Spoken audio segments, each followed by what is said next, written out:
Okay, so when we first started this course, we talked about the idea of a function. And if you guys remember, we had a discussion about like machines in real life, and we think about the machine as if it takes something in and it performs a set of operations and it spits something else back out, right? So that's kind of what a function does. The function takes in an input, it's usually an x value, it does a set of operations, and then it spits out an output or a y value. So that's kind of the idea. We think of a function as if it's doing a set of operations, right? It's changing something in a specific set of orders, right? So how do I know the order in which a function does certain operations? What tells me the order in which I should do operations? Essay? Bed mass, right? So the idea of bed mass tells me when to do which operation. So inverses of functions. So the inverse of a function has a specific notation, and the notation is this. Oh, sorry. So one important thing to note here is that this thing looks like an exponent of -1, but it's not, okay? Firstly, I can't really have an exponent of -1 on function notation. That's kind of weird. It doesn't really make sense. And secondly, this is just simply a notation which means inverse, okay? So this means inverse of f at x. Okay, and then of course we want to note on this that a couple things. So -1 is not an exponent, it's just a notation that means inverse.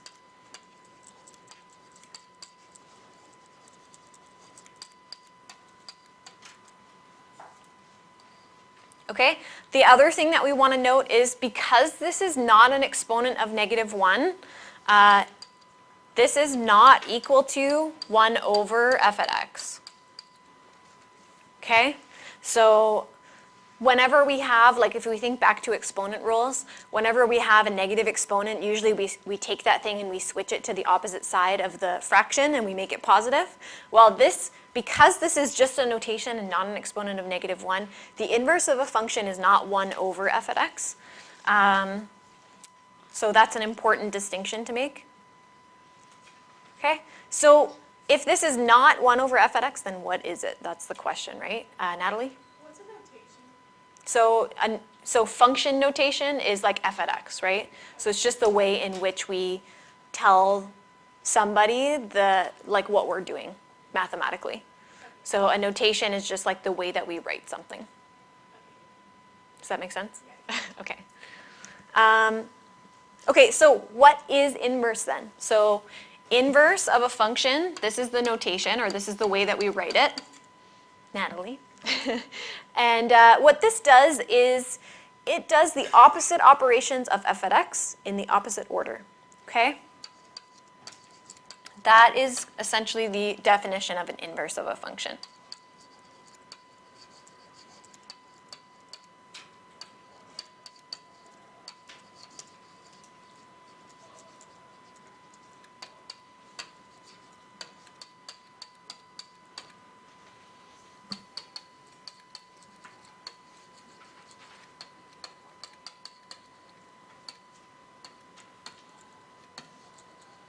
Okay. Opposite operations in the opposite order. So essentially, when I see this, I'm saying this is the complete opposite function of f at x. It is the function that will actually undo whatever the machine of f at x does. So it actually kind of works in reverse. So if we think about a function like a machine that takes in an input and does something to it and then gives us out an output, the inverse notation is kind of moving in the opposite order, right? So it's taking that back and it's undoing and undoing, and then it spits back out what we started with. That's the idea. It does the reverse. So if we think about like some of the machines that we talked about initially with functions, like a toaster takes in bread, it toasts it, and it gives us out toast. The inverse of that would be it takes in toast, it undoes the toasting, and it gives us back out bread. Of course, we know we don't have that in real life, but that's kind of the idea. Okay, so you guys have already kind of used inverse a little bit. Like anytime we're doing some kind of solving, you guys are using not exactly inverse, but you're using opposite operations. So that's kind of your introduction into like the idea of inverse. So if I start with 6 and then I add 5 to it and I get out 11, the reverse of this would be to start with 11 and then how do I get back to 6? What's the opposite? Bonnie? Yeah, so 11 minus 5, and that gives us back what we started with. So the opposite of adding 5 we know is subtracting 5. So if we can go in the opposite order, that's kind of the idea of inverse operations. Now, when we apply inverse operations to functions, there's an x in there somewhere, right? There's an x element which represents just kind of the general equation of that function. So let's think about this. So f at x equals 2x plus 3. Okay, so for example, if we calculate something like f at 5, can somebody tell us what I'm doing if I want to know f at 5? What is this telling me to do? Liam? Replace x with 5, yep. So we put in 5. What's the first thing I do to 5 to calculate this? Liam? We multiply it by 2. And then the second thing I do to 5 is, now that I've multiplied it by 2, I'm going to add 3. So I get 13. So the inverse operation, so the first thing I did was I multiplied by 2 here. And then the second thing I did was I added 3. So the inverse of this is going to do the opposite things that this function did in the opposite order. So when we think about the inverse,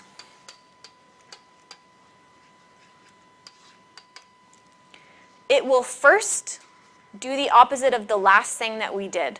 So it will first subtract 3, you got it, very nice. So opposite operations and in the opposite order. So we work our way bottom to top and we do the opposite. So instead of adding 3, we subtract 3, and then instead of multiplying by 2, we divide by 2. So that's the second thing that our inverse function is going to do to the x. Okay, now we need to create an equation that does this to x. So our inverse equation, and I use the notation with f, and it looks like a little exponent of -1. We call that a superscript. So f inverse of x. So I need to create an equation that takes x and first subtracts 3 and then divides the whole thing by 2. So how do I write that? Bonnie? 13 minus 3 in brackets. So ignore the 13 for a second. We're just thinking x in general.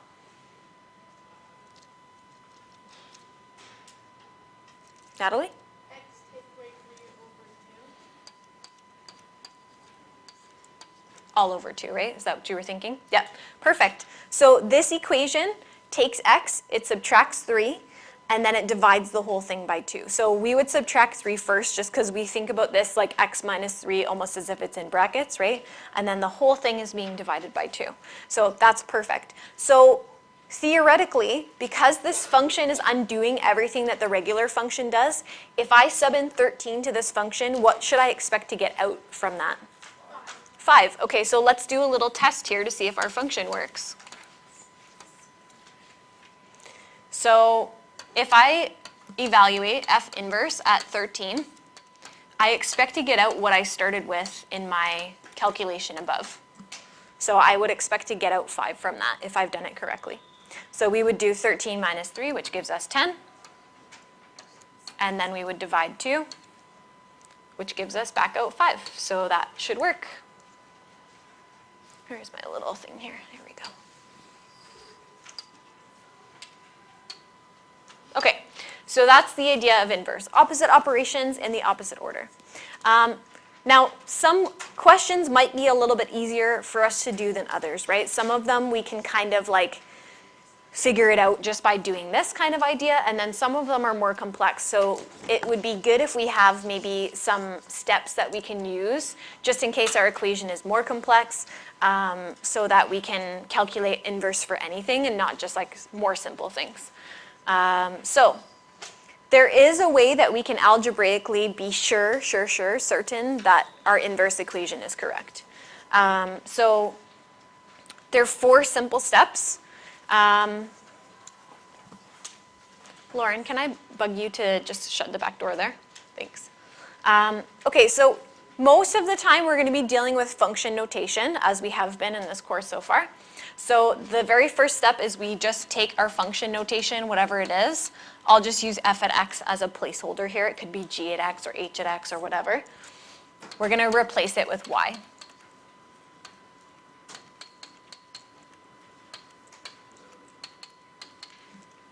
Okay, so temporarily we don't want to work with function notation. We want to work with what we're used to, which is like y equals something. We are going to then swap all x's and all y's. So wherever I see an x, I'm going to put in a y. Wherever I see a y, I'm going to put in an x. So swap all x's and y's.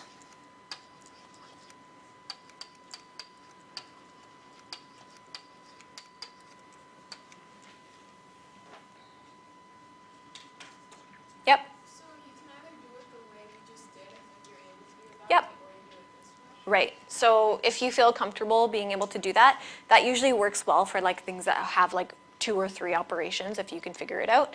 But for more complicated ones, you'll probably have to do this. Okay, so we'll swap all x's and y's, and then my goal is to get y by itself again. So you're going to isolate for y.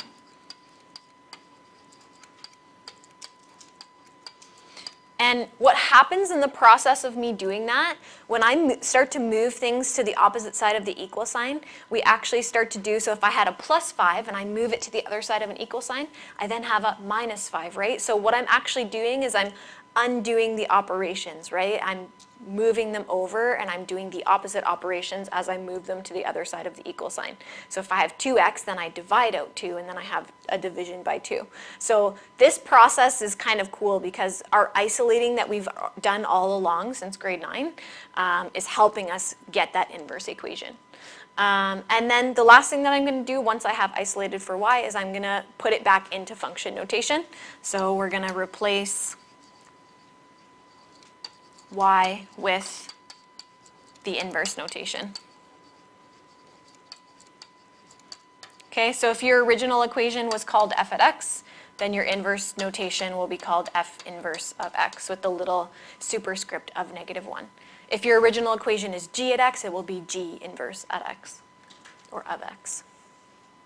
Okay, so the first and last steps are really just like notation steps. The main things are steps 2 and 3.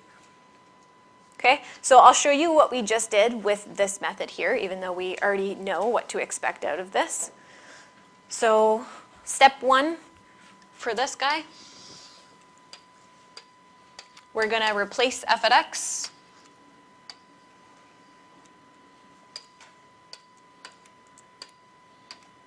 There we go, it's better. We're going to replace f at x with y.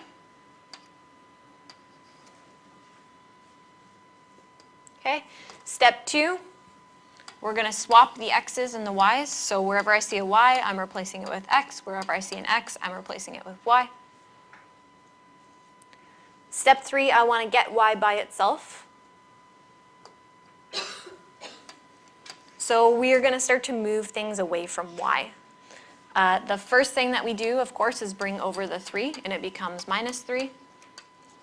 And then we divide out the 2 from y, and we get x minus 3 all over 2 equals y.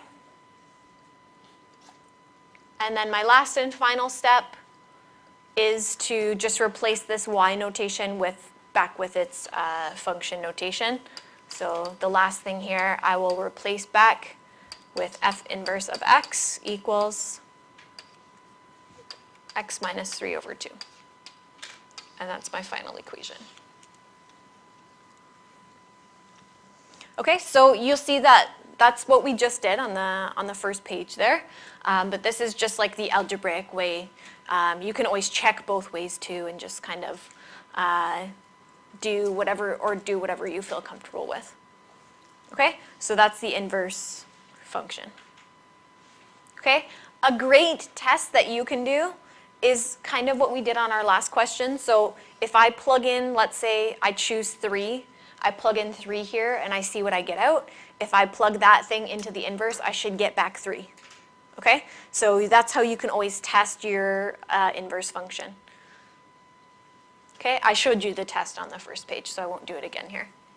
Okay, so we're going to do some practice. Okay, step 1, we're going to replace the function notation with y. So that's pretty straightforward. And then step 2, so that was, I'll label them, I guess, as I go. Step 2, we want to swap all x's and y's.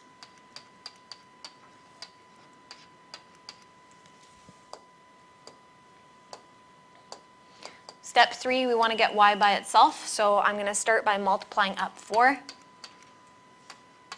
and those will cancel. And then I will divide that 3 out, so I will get y equals 4x over 3. Okay, and then last step is to replace the y with function notation. So I'm doing g inverse of x equals 4x over 3. And that will be my final.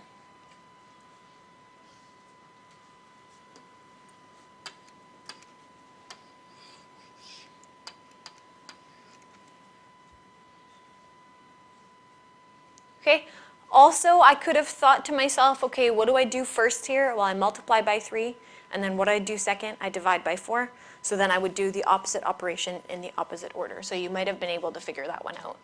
It's pretty straightforward. Okay, so that's kind of our practice.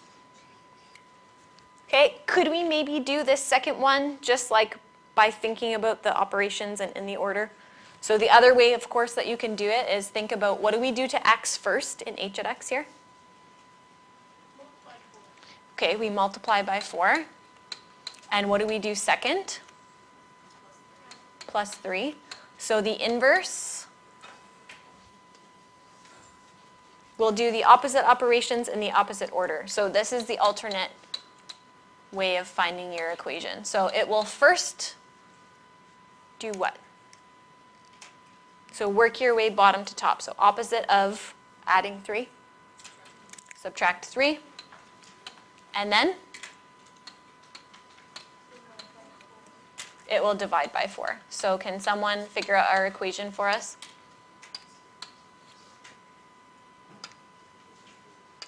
Maria? X minus 3 Awesome. So h inverse of x is x minus 3 all over 4. Okay? So you can go through all the steps, but if you feel like you can do this well and it's not super complicated, then you can go ahead and do that method. It works really well for simpler ones.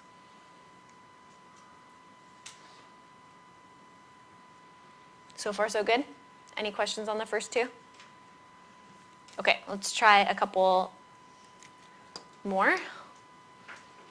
All right, so I think we'll try this one with our steps. So we're going to replace our function notation with y. And we're going to swap all y's with x's, all x's with y's. And now our job is to get y by itself again. So I'm just isolating. So if you feel confident with your grade 9 algebra, you should probably be able to do most of these. So we'll bring the 1 over. It'll become plus 1. And then what should I do to get y by itself from here? Okay, square root, good. So one little thing that we need to know, especially for inverse functions, is when I square root a squared, I need to take the positive and negative square root. And I'm going to explain that to you in 1 second. So when I do a square root, I'm going to do plus minus in front of it. And the idea is this. You don't have to write this down. But when I say x squared equals 16, there's actually two answers that x could be here. Any idea what these two answers could be, Liam? Right. I could have negative 4 squared to give me 16, and I could also have positive 4, right? Because negative 4 all squared, that's 16, and positive 4 squared is all 16. So if I were to square root this, I actually would want to do the positive and negative square root of that, because my two possible answers here are positive 4 and negative 4, which would give me 16. So when I do a square root of something squared, to get rid of that, I want to do the plus minus. So that's the idea. So we have to make sure that we do that anytime we're undoing a square, like we did here. Okay, so those will cancel over here. We'll be left with y, and I will have the positive negative square root of x plus 1, making sure that the square root goes over that whole thing. Okay, and then last step, I want to just put back in that function notation there, so it will be f inverse of x equals the positive and negative square root of x plus 1. Okay, so don't forget plus minus.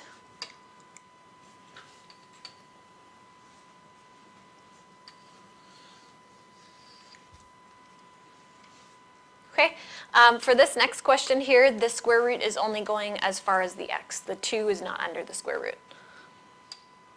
So first step, replace your function notation with y. Swap all x's and y's. And now we want to get y by itself again. So we're going to move the 2 over.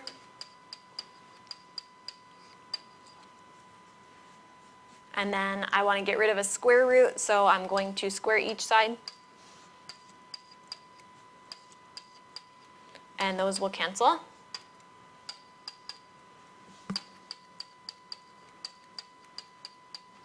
And I've got y by itself.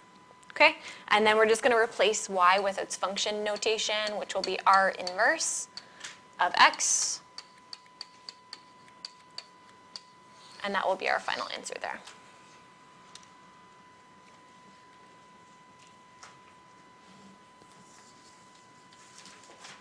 Any questions on that guy? We're all good? Okay. I want you guys to see if you can try out E and F. G is going to be a challenge one. We're not going to do that one together. But if you want to do that one after, just as a little challenge, or if you have some extra time as we're working here, you can try that guy out. But for sure, you should be able to do E and F. So see if you can follow the steps to get your inverse equations. I'll give you a couple minutes to do that. So I just labeled my steps for you guys here, so you can check your stuff with that. One thing to note that you should have 5x minus 3 all divided by 4 on that guy. Okay, how are we doing with the second one there? Are we ready to take up? Okay, couple seconds here, and then we'll take it up.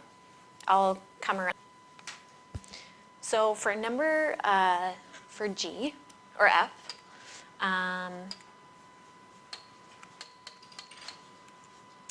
we are going to just replace here with y and then swap our x's and y's. And then I need to have a pretty good foundation in just like isolating for a variable, right, and how we do that. So what's the first thing that I'm going to move away from my y over on the right-hand side? Derek? The positive 3, yeah. We're going to move that to the other side. It will become negative 3. Okay, what would be the next thing that I would want to move here? Yeah, the negative 2 in front. So I would divide that out from each side. So it's helpful to maybe rewrite now that we have just this. Okay, so that's what we've got so far. Any questions so far?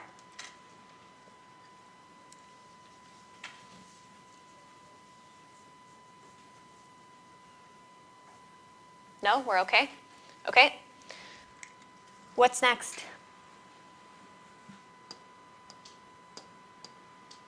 Alex? Square it. Okay, good. So I don't ever touch anything under a root or inside a squared until I get rid of that thing, right? So I actually want to take this whole thing and square it. So those will cancel. And then I have, let's go up here. I have, what I might do, guys, is when I'm squaring a fraction, I square the top and I square the bottom. So what I'm going to do here is it will be x minus 3 squared. And what's negative 2 squared? 4. So I might just write that as 4.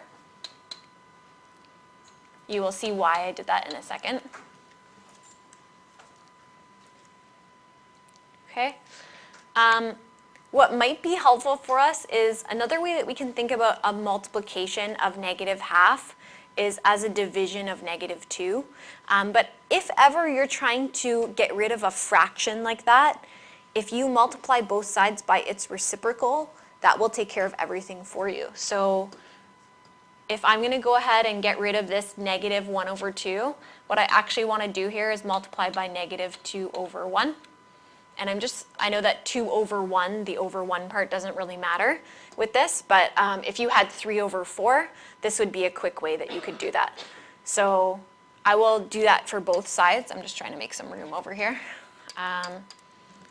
So I'm going to multiply this by negative 2 over 1.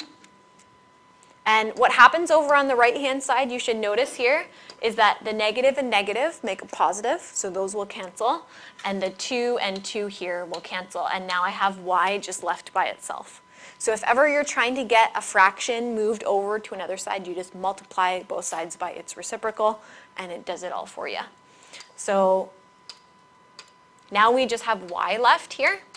And well, this is kind of the thought. I have negative 2 times this, and I can actually just reduce the 2 and the 4 here now. So that's why I squared it earlier, because we can actually reduce a little bit there. So I can make this g inverse of x equals negative x minus 3 squared all over 2. Okay, by reducing the 2 and the 4. So we reduced that to 1 and 2. Okay, this would be the most proper way to express your answer. I'm also fine with if you wanted to do negative 1/2 out front times x minus 3 squared, that's fine too. Can I clarify any steps here? Maria? Yeah, so the idea is, I'll just maybe give you like a second example that you can kind of see. The idea is, well, just, you guys don't have to write this, but if I have 3 over 4x equals, let's say, 2y, and I wanted, let's say I'm isolating for x, the really quick way for me to get rid of both of those all at once, like you could multiply the 4 up and then divide by 3, but I can actually do this all at once by multiplying both sides by 4 over 3. And then what happens over on the left here, do you see what's going on now, Maria, over here? Yeah, so these guys are just all canceling. So I've just got x by itself really quickly. And then over here we just have 8y over 3. So that's just the quick way we can get rid of a fraction on one side if I'm trying to isolate. Okay? Okay. I'll leave this. We'll just put it in a little cloud. Okay, so this would probably be one of the harder examples, part G here. Sorry, not part G, part F. If you want to try part G, this one's a little bit more challenging because it has 2 x's in there. So see what you can do with it. I won't make you guys do that one, but it's just an extra little challenge for you. But do it later because we're going to do some graphing with inverses. Okay, do we need a break before we continue? 2 minutes? Okay.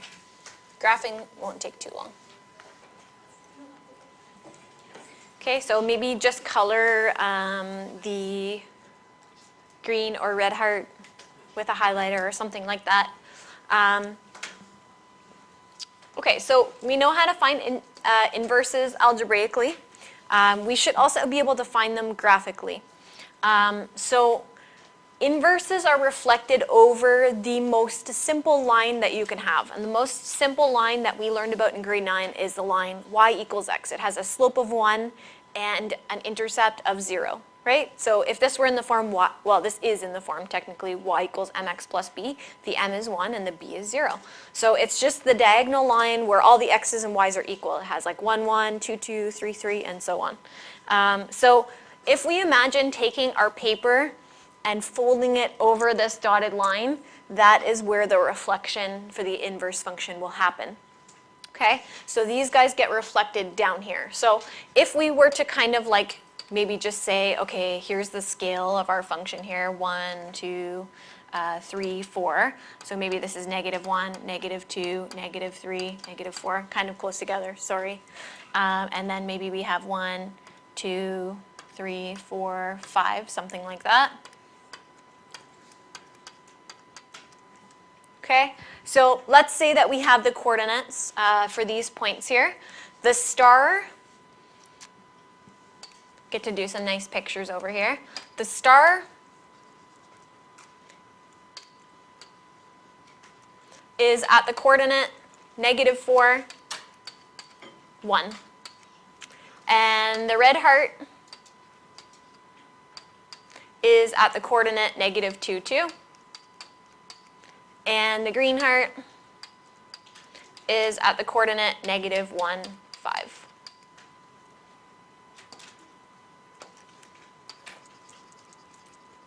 And we'll color it in with some nice colors, of course. Beautiful. Okay. Lovely. So I have to do it. I have an art minor. I need to do some art somewhere. Okay, so this is the regular functions points, let's say. So when I flip these guys over here, what's going to happen with my inverse function is this.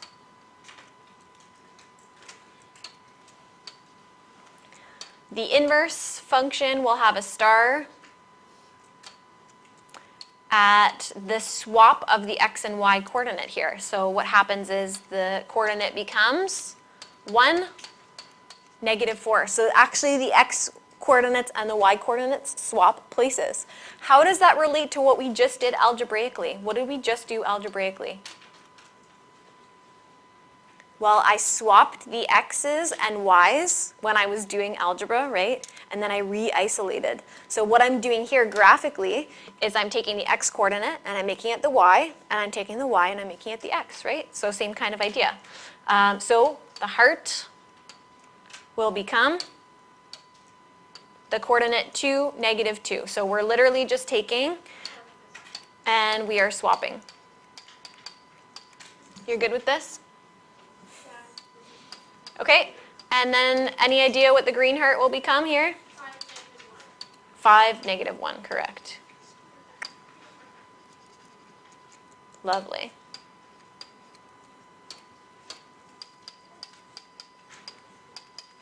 Okay, so when we go to graph these guys over here, what ends up happening is we'll extend our scale over here as well. 3, 4, 5. And I need the negatives as well. 1, 2, 3, 4, 5. We're going to place our new things on these points over here. So 1, -4, that guy will be reflected down here.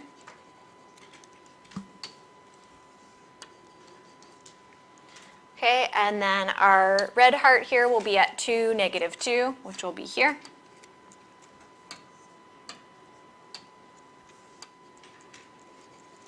And then our green heart will be at 5, -1, which will be here.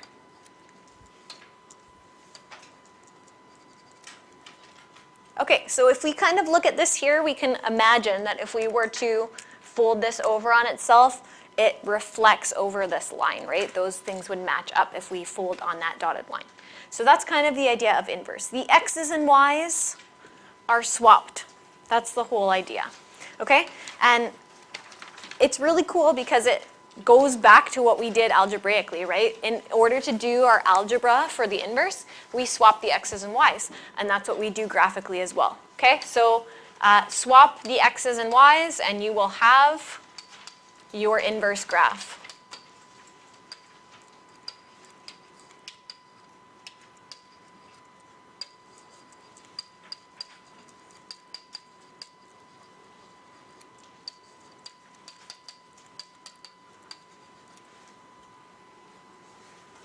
Okay, I don't have to change anything. I don't change any signs or anything like that. All I literally do is just swap their positions, just switch them around.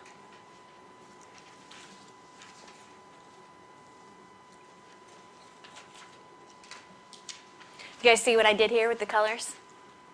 I did the reverse colors. Never mind. Have to entertain myself somehow, right? Okay, so we're going to try this with a couple functions that we've been working with. Okay, first we're going to just try it with a really simple function, the function f at x equals x squared. Okay, so we know the key points to this function. This is one of our parent functions that we've been talking about in this unit. Anyone remember the points? 0, 0 is 1. Okay, negative 2, 4, and then? 1, 1. Lovely. 0, 0. 1, 1. Yep. 2, 4. Okay. So here's our regular function. We're going to graph it on here. I apologize for no grid, but do your best. You can throw in, if you want, 3 and 9 and negative 3, 9 if you would like.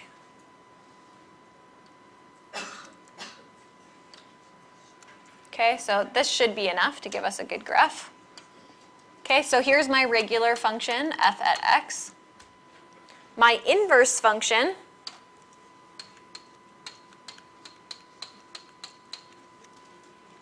literally, we're not going to make this any harder for ourselves than we have to.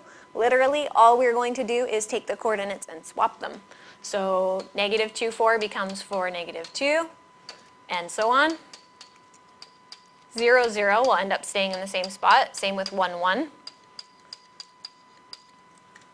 And then 2, 4 becomes 4, 2. So we're just swapping x's and y's, and then we'll graph our new points for our inverse function. So 0, 0 and 1, 1 are the same. And then we have 4, 2, and 4, negative 2. Oh, that one wasn't great.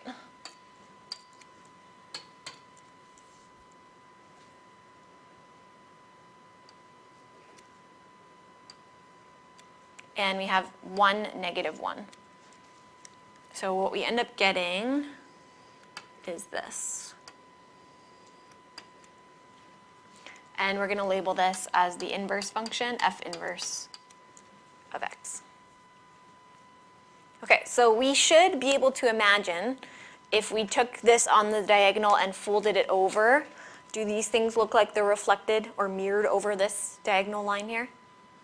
I think it looks pretty good, right? So just as if we folded this down over here, over that green line. Not too bad, right? Okay, we're going to try one more where we have to do an actual, some transformation stuff on there. So hopefully this is a good review for you guys. What's the equation of this inverse function, by the way? This one should be pretty easy. What's the opposite of squaring something? Square rooting. But anytime I undo a squared, what do I need to remember to do with my root? Liam? Plus minus. Okay, so it's interesting that half of this, what do you guys recognize half of this as? That's our square root function, right? But when I do plus minus, I get both parts of that square root function. I get the top of it, and then I get the bottom of it, because I'm undoing squared. Isn't that awesome, guys? Isn't that so cool? Okay. Okay, let's try one more.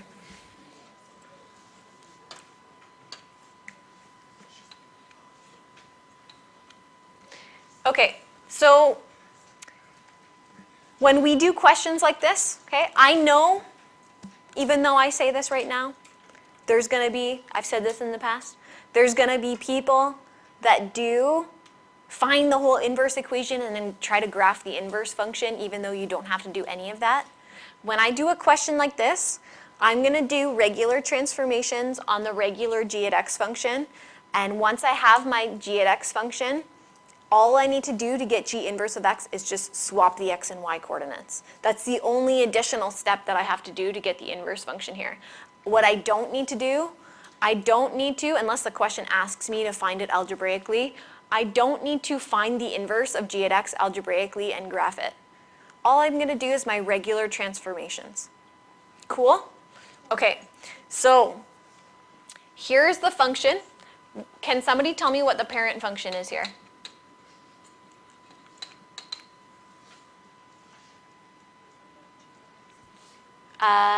Like what's the root function? We talked about 3 basic functions, right, that we do transformations to. Natalie? Square. Like f and then plus x squared. Like, no? Does this have a squared in it? Square root. Square root, yeah. Okay, so the parent of this, let's call it f at x, is root x. Okay, so root x, that's what we have, right? So the key points of root x, just to remind you, were these.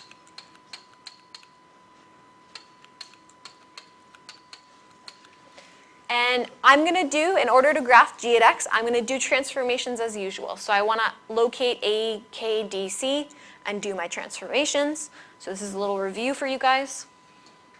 What do I have here out of a, k, d, c? Sorry, what was that? We have an a. We have a k. And a c, yeah. Okay, I know that's not a d because it's not inside the root. Okay, so does someone want to help us set up the tops of our transformations here? Essay?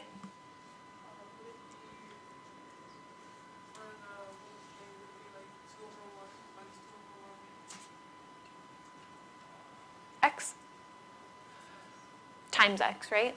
Okay, so when we do the reciprocal of k, it becomes negative 2 over 1. That's just negative 2, right? So I don't think we need to do the over 1 part.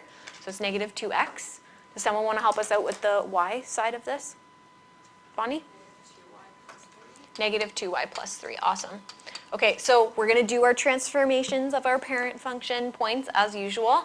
So I'm going to take all the x's and multiply them by negative 2. I will get this. Okay, I can already see that this last part is going to go like way off our graph, which is fine. We'll just graph the first 3 points here. And then I'm going to take all of these x's on the right-hand side, I'll multiply them by negative 2 and add 3.